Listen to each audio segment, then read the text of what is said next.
and buy some more grain. And they insisted, hey, we got to take Benjamin with us right there. So it kind of gets us right here, kind of where we're at right here, where Jacob kind of eventually he just realizes that in verses 14 of chapter 43 that he was just leaving the matter in God's hands right there. You know, he was resigned to the fact that he might indeed lose his sons, but that's kind of where we're going to pick up right there, probably about verse 15. So we get there. And some of this we may have hit on, but we was kind of towards the end, so we didn't really get into it in depth right there. So as we get to verses, so I'm going to pick it up at verse 11 of chapter 43 in Genesis right there. So I'll read this real quick. And their father Israel said unto them, if it must be so now, do this. Take of the best fruits in the land in your vessels. Carry down the man a present, a little balm and a little honey, spices and myrrh, nuts and almonds. And take double money in your hand, and the money that was brought again in the mouth of your sacks, carried again in your hand, peradventure it was an oversight.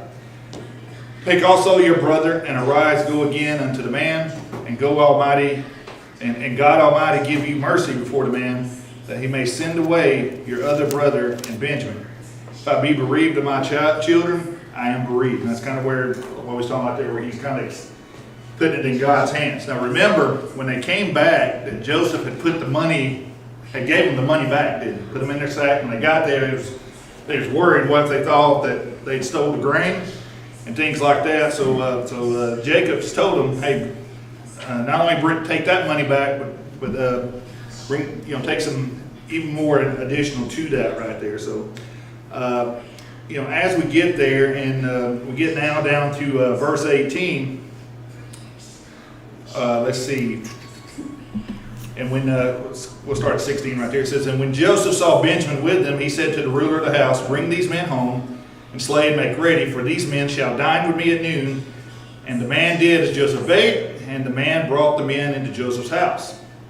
And they were afraid, and the men were afraid, because they were brought into Joseph's house, and they said, because of the money that was returned in our sacks, at the first time we are brought in, that he may seek occasion against us, and fall upon us, and take us for bondsmen and our asses. And they came near to the steward of Joseph's house, and they communed with him at the door of the house. So basically, as they've been summoned to Joseph's house, it's like anything else. And I've shared this story before. It's like when I was a teacher, and the principal told me, hey, Scott, come by and see me in my office on your prep period. And that's all he would say, and he would walk off.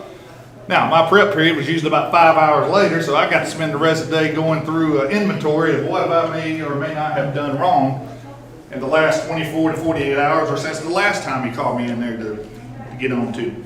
So they are sitting there worried, hey, is he going to punish us here for the money? And they're worried, he may be calling us in, and he may be going to make slaves out of us. So they did what anybody else does when they're called in that situation. They start pleading their case to the secretary, so to speak, or here, the steward. So in verse 20, and said, O sir, we came indeed down at the first time to buy food. And it came to pass, when we came to the end, that we opened our sacks, and behold, every man's money was in the mouth of his sack, our money in full weight. And we have brought it again in our hand. And other money have we brought down in our hands to buy food. We cannot tell who put our money in our sacks. And he said, peace be to you, fear not, your God and the God of your father hath given you treasure in your sacks. I had your money. And he brought Simeon out to them. And the man brought the men into Joseph's house, and gave them water, and they washed their feet, and gave their asses provender. So we see right here already, now, once that happened, they should start feeling a little bit better right here at this point. Why? Because back in that day, if you was a guest at the house and they started washing your feet right there, that means you was a welcome guest, wasn't it? That was just one of the times, one of the things at the time right there. So it's kind of a sure right here.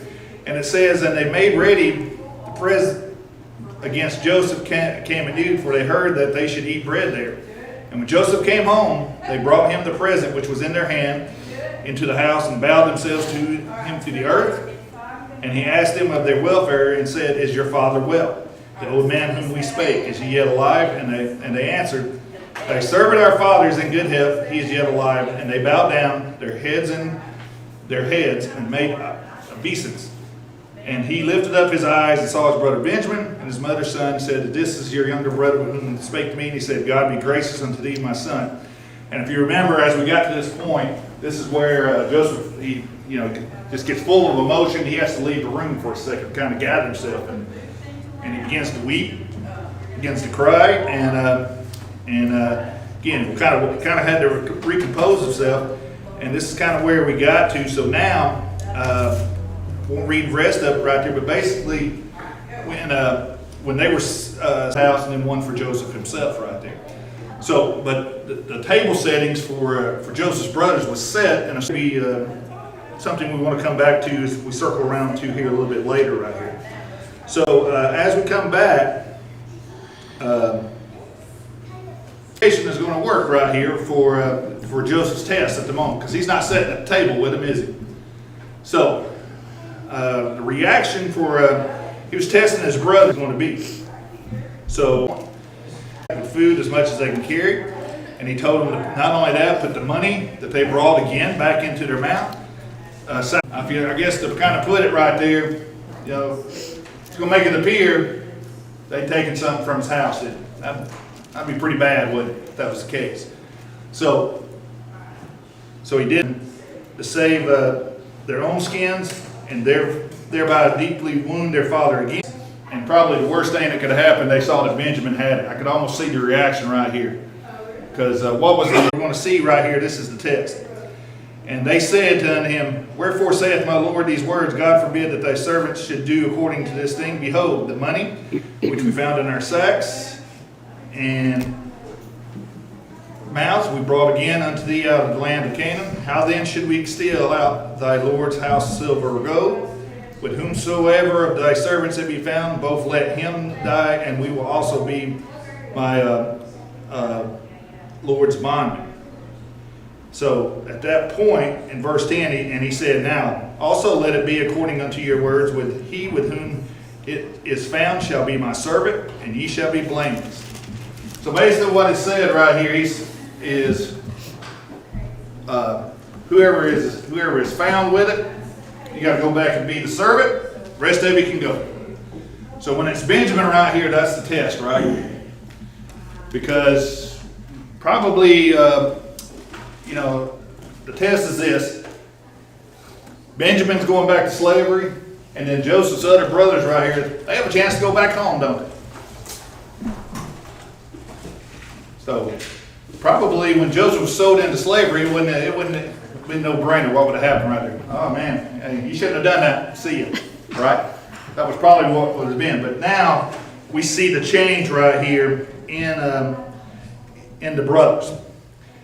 So then they speedily took down every man his sack to the ground and opened every man's sack, and he searched and began at the eldest and left at the youngest, and the cup was found in Benjamin's sack. Then they rent their clothes and laid at every man his ass and returned to the city. And Judah and his brethren came to Joseph's house, for he was yet there. They fell before him on the ground. And Joseph said unto thee, What deed this have ye done? Wot ye not that such a man as I can certainly divine? And Judah said, What shall we say unto my Lord? What shall we speak? Or how shall we clear ourselves? God hath found out the iniquity of thy servants. Behold, we are my Lord's servants, both we and he also, with whom the cup is found. So here's Judah right here now.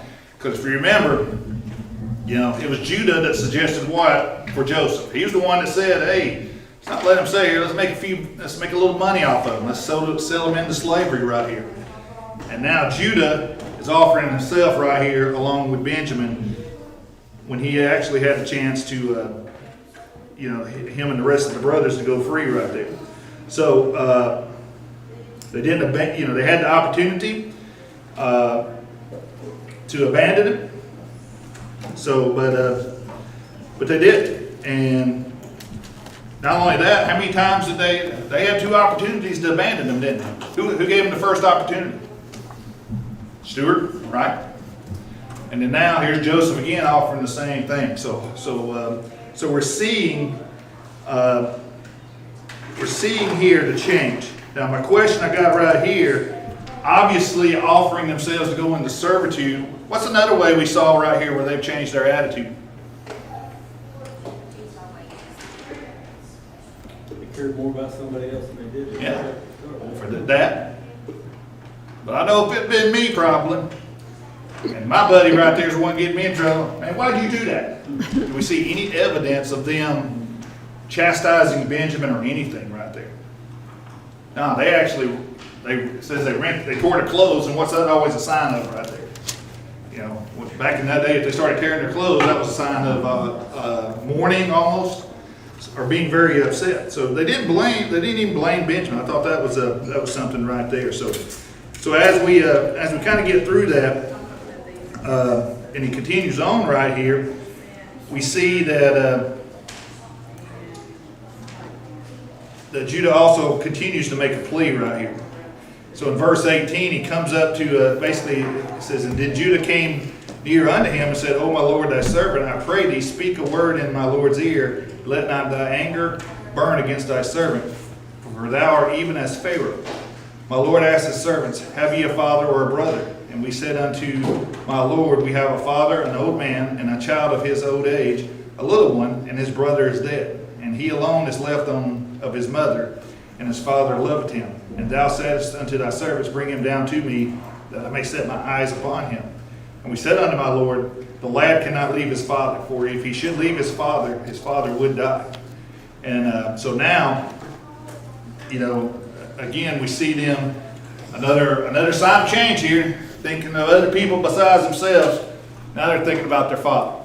He's reminding Joseph here of what they told him earlier. So at this point, it says, And thou saidest unto thy servants, Except that your youngest brother come down with you, ye shall see my face no more.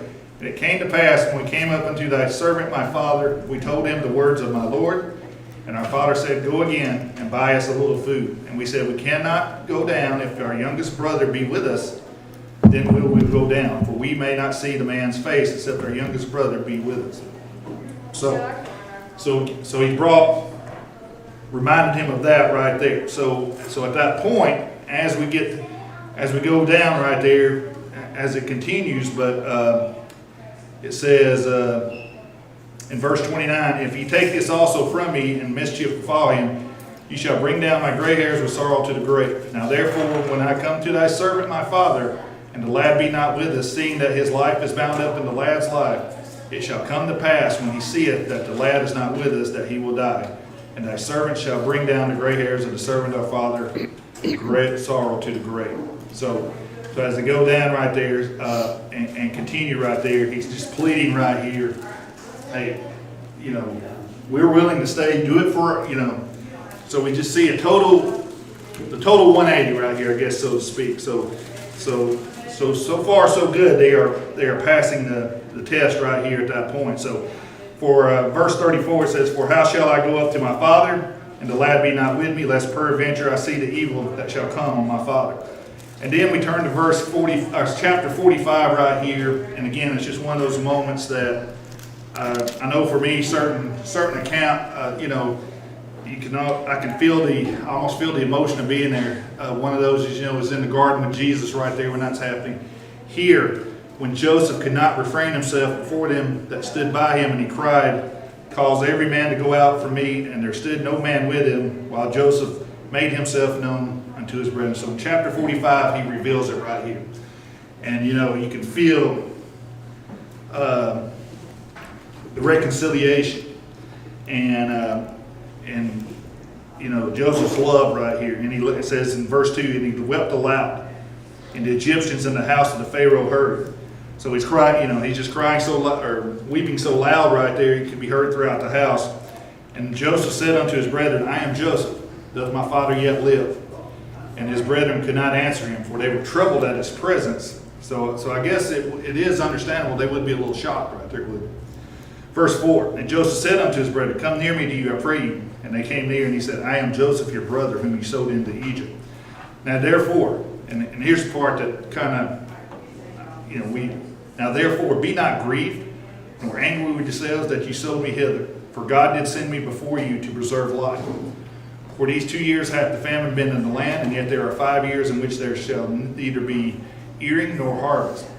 And God sent me before you to preserve you a posterity in the earth, and to save your lives by a great deliverance. So at first right there in verse 3, we go back to that. Kind of the word that's used there can also be, it says they were, they were troubled. But the word that is used here also is one for, some people say dismayed, but basically it also could mean terrified. They were scared. Because now they're like doing all this, and hey, I'm your brother, and it's like, oh, maybe the day has finally come. We're gonna pay, we got to pay the price right here. But Joseph, what does he do right there? He just reassures him, and then he could, after ordering, after he's weeping and he revealed his identity right there, what's he say in verse 5 right there? Be not grieved nor angry. What we are seeing right here, that's true forgiveness there, isn't it? Because when we see that right there, is that not, how many times, we mess up, we have to apologize to someone, but we still think back and it still bothers us, right? Even they may have said, nah, don't sweat it right there. He's telling them, do not be angry with yourselves. So, isn't that the attitude we should, when we approach God for forgiveness, we should have as well? After He forgives us right there, what should we do? Just move on, right? Just move on. Because I know I'm bad, and I think it's Satan too. I'm asking God to forgive, it seems like it's all the time. Things I do right there. Oh, Satan, if you really, you wouldn't have done that to begin with. Look how many times you got to ask God to help you out, to forgive you right there. So I'm one of the bad things. I dwell a lot on past things and worry about them, and I need to be. I need to take the advice Joseph says. Shouldn't be angry with myself right here once I get to forgiveness right there. So again, when we sin and ask God for forgiveness, repent, move on. How many times, like I said, for me, a lot of times I get caught dwelling in my past on some things I've messed up, where I just need to move on. Because what does that do? It kind of drags me, keeps me down from doing what God needs me to do for me right there. So anyway, so Joseph, according, like I said, from the book right here, just said Joseph explained that they had sold it, but that God had sent him before them to preserve for them descendants in the earth and to save their lives by great deliverance right there. So we kind of hit on that a little bit last week. Joseph doesn't get sold into slavery right there. If he's still over in Canaan and stuff, when the famine hits, what's going to happen at that point? So here, towards the end of the class last week, Brother Nathan asked a question. I can't remember how you worded it, but basically, is it God's will for us to go for a different? You remember what you asked it towards? I know Wayne answered it. Wish I jotted it down, but we were just talking about how Joseph had to go through everything to be able to get to, go all the troubles he went to for God's will to be fulfilled. Is that the way God wanted it, or was it a result? I think, Wayne, do you remember now? Yeah, it's something about God worked it out regardless, even though we messed things up, He could still work with what we've done. Sorry to put you on the spot right there. I was needed too, because I wish I jotted that question down. So it got me down to, jotting down some other thoughts right here before we move on. But, so it kind of,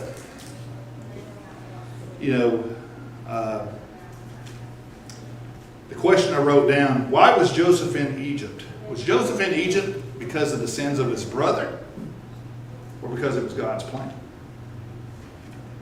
No right or wrong here. I want your opinion on it, because that's just a question I wrote down. I didn't have an answer to it.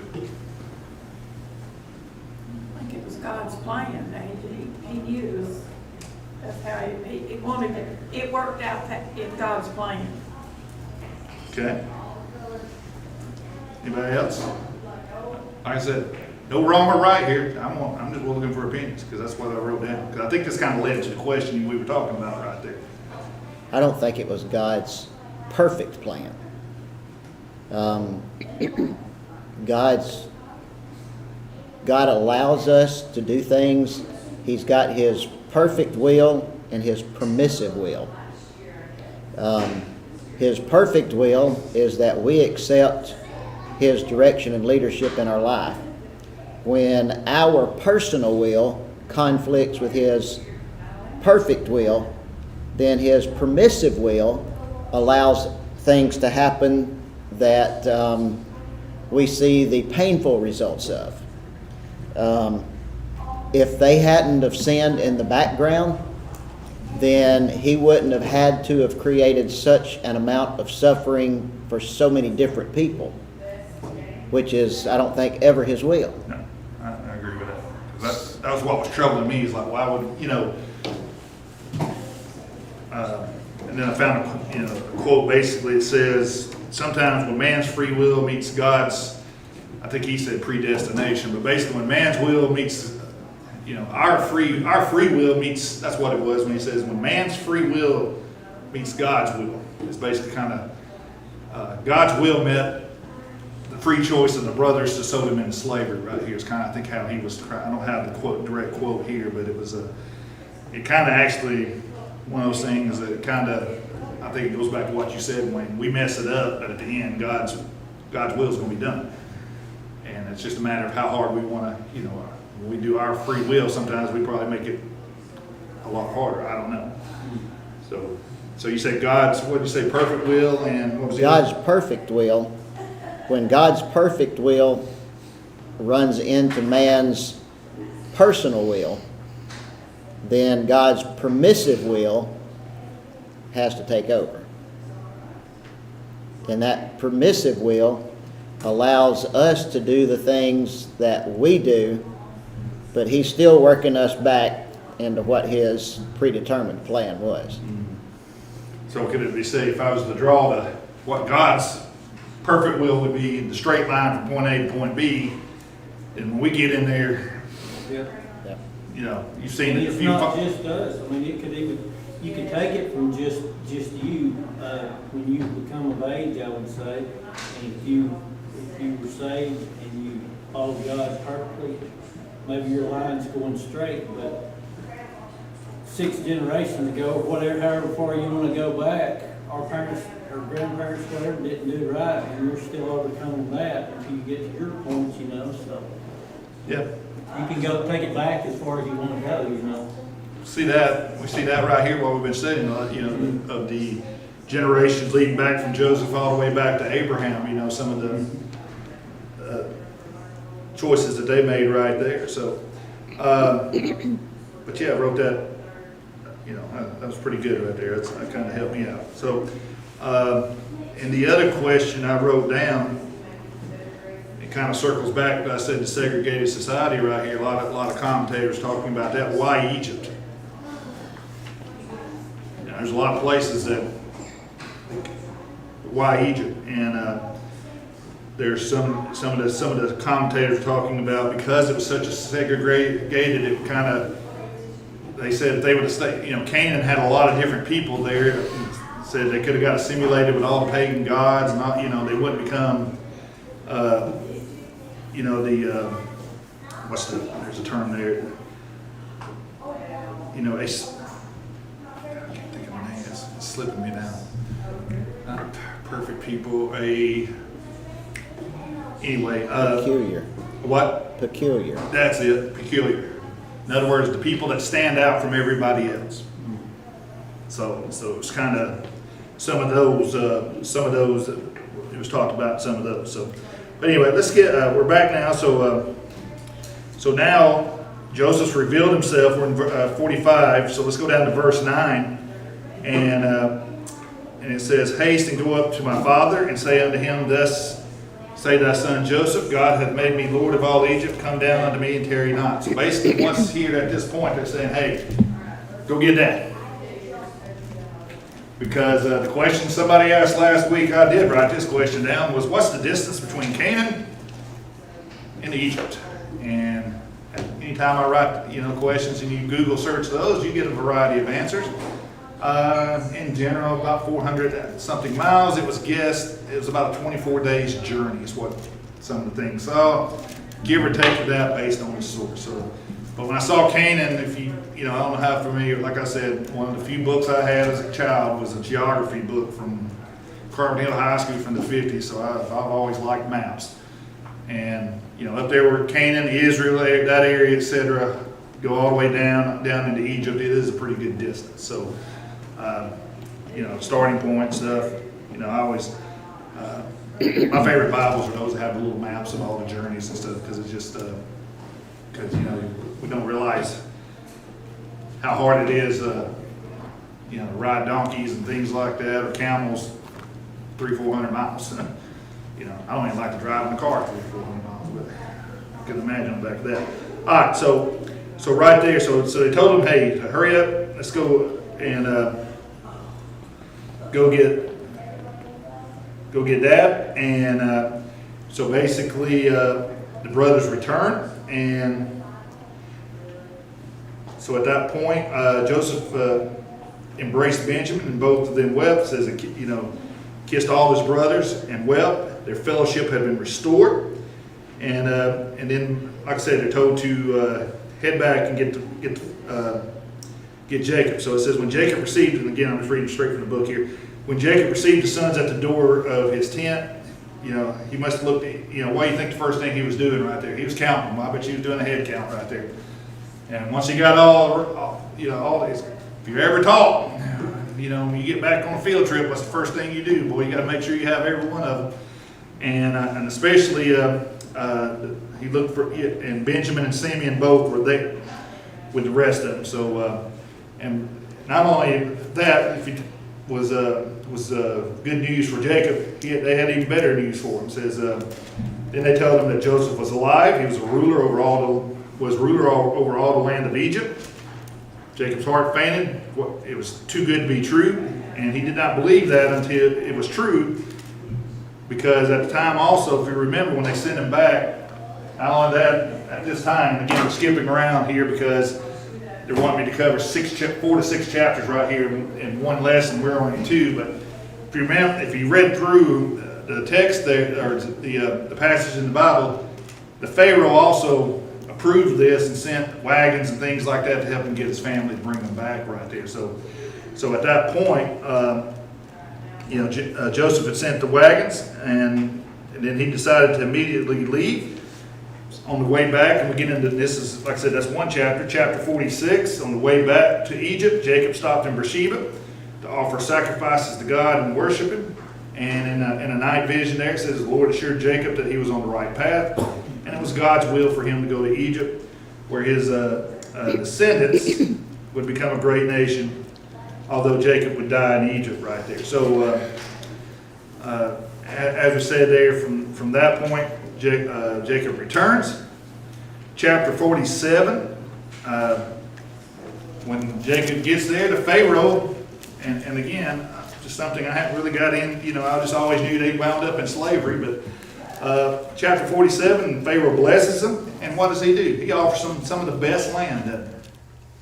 So, you know, the famine got really, you know, so he offers them the best land. They're treated with hospitality. Of course, like I said, there were 2 years, we saw there, Joseph said there were 2 years into the famine. So throughout the next few years, the famine got worse. Now, if you remember, Joseph's plan was to do what? Hey, we're gonna put something away for the bad time right there, and then people could buy the grain as the gold. But eventually, everybody ran out of money. So they came up with a plan. They couldn't pay for the food with money. They could pay for it with livestock, and then towards the end, they actually had to pay for it with land.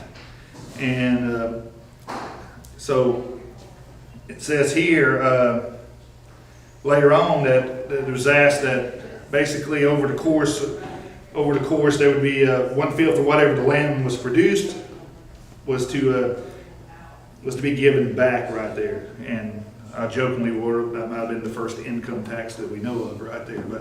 But anyway, so from there, as it kind of gets, as we continue on right here with it, Jacob dies. Of course, he is buried in, he wants to be buried back in Canaan. And that wish is honored. And before he dies right here, we see something else that goes on. I'm going to try to find this right here.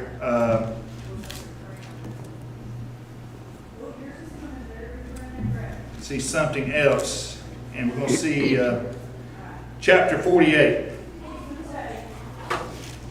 It says here, and it came to, and see, here's the thing that I wish this was kind of got where they would have focused on it right here, but we're going to see right here in chapter 48. And it came to pass after these things that one told Joseph, Behold, thy father is sick, and he took with him his two sons, Manasseh and Ephraim. And one told Jacob and said, Behold, thy son Joseph cometh unto thee. And Israel strengthened himself and sat upon the bed. And Jacob said unto Joseph, God Almighty appeared unto me at Luz in the land of Canaan, and blessed me, and said unto me, Behold, I will make thee fruitful, and multiply thee, and I will make thee a multitude of people, and will give this land to thy seed after thee for an everlasting possession. So again, we're going to see here that the Abraham covenant right here is being continued to be passed down. And now thy two sons, Ephraim and Manasseh, which were born unto thee in the land of Egypt, before I came unto thee into Egypt, are mine, as Reuben and Simeon, they shall be mine. And thy issue which thou begettest after them shall be thine, and shall be called after the name of the brethren in their inheritance. And as for me, when I came from Padan, Rachel died by me in the land of Canaan, in the way when yet there was but a little way to come unto Ephraim, and I buried her there in the way of Ephraim, and the same as Bethlehem. So here's the point right here. And Israel beheld Joseph's sons, and said, Who are these? And Joseph said unto his father, They are my sons, whom God hath given me in this place. And he said, Bring them, I pray thee, unto me, and I will bless them. Now the eyes of Israel were dim for age, so that he could not see. And he brought them near unto them, and he kissed them, and embraced them. And Israel said unto Joseph, I had not thought to see thy face, and lo, God hath showed me also thy seed. And Joseph brought them out between his knees, and he bowed himself with his face to earth. And Joseph took them, both Ephraim in his right hand towards Israel's left hand, and Manasseh in his left hand towards Israel's right hand, and brought them near. And Israel stretched out his right hand, and laid it upon Ephraim's head, who was the younger, and his left hand upon Manasseh's head, guiding his hands wittingly, for Manasseh was the firstborn. And he blessed Joseph, and said, God before whom my fathers Abraham and Isaac did walk, the God which fed me all life long unto this day, the angel which redeemed me from all evil, bless the lads, and let my name be named on them, and the name of my fathers Abraham and Isaac, and let them grow into a multitude in the midst of the earth. And now, when Joseph saw that his father laid his right hand upon the head of Ephraim, it displeased him. And he held up his father's hand to remove it from Ephraim's head and unto Manasseh's head. So, what do we see happening right here? There was a lot of reading right there to say this. He brought both his sons. Again, what's the custom? Well, Ephraim's the youngest right there. Who got the blessing? He did. And if you remember, Joseph, he set him up. Like if I'm here, he was facing Jacob. He put Manasseh right here, so it'd be right in front of his right hand. But he reached across right there. So again, we see, things there where, it wasn't necessarily how you thought it was going to, how society thinks it's going to play out always. Because usually it goes to the oldest. And so, and Joseph said unto his father, Not so, my father, for this is the firstborn. Put thy right hand upon his head. And his father refused and said, I know it, my son, I know it. He also shall become a people, and he also shall be great. But truly his younger brother shall be greater than he, and his seed shall become a multitude of nations. So right there, and he blessed them that day, saying, In thee shall Israel bless, saying, God make thee as Ephraim and as Manasseh. And he set Ephraim before Manasseh, and Israel said unto Joseph, Behold, I die, but God shall be with you, and bring you again unto the land of your fathers. Right there. So there's the blessing right there. And again, that's just another one of those things there. I kind of wish, personally, that would have been more the focus, getting into that as the blessing is carried down. So, so from there, and again, I'm not going to get into it because we're out of time, but in chapter 49, Jacob calls the sons together, and he's going to give them blessings and prophecies there. Some interesting reading there. I would highly encourage you to read chapter 49, and then we see we have the account of Jacob's death, and then finally, later on, finishes up there with Joseph's death, and it concludes Genesis right there. So it gets into from there, heading into Exodus. So that kind of concludes it right there. We've discussed a lot, but for me, that's really the first time. Kind of new Genesis, but for me, it was good for me because really now, me personally, I really got a good idea now how the dots are really connected now through this study right there. So I know it was good for me. I hope you feel like you got something out of it and was able to apply something. So anybody else as we close here? All right. Then next, we'll be in the new book next time. So anybody else? All right. If you don't mind, we'll close with a word of prayer. Lord, again, just thankful for this day, and thankful again for this opportunity to study your word, Lord. And thank you for all your many blessings, Lord. We just pray that we'll take this, Lord, and apply it to our lives. Be better servants for you, Lord. Be with us through our worship service, Lord, and be with the families here, Lord. Be with those who couldn't be here for whatever the reason, Lord. Be Brother Nathan that brings our message, Lord. Be with us as a church as we continue in our building project, Lord. Just lead, guide, and direct us through that. Lord, that the glory be yours in that project, Lord. That everything we do be pleasing to you. Lord, forgive us where we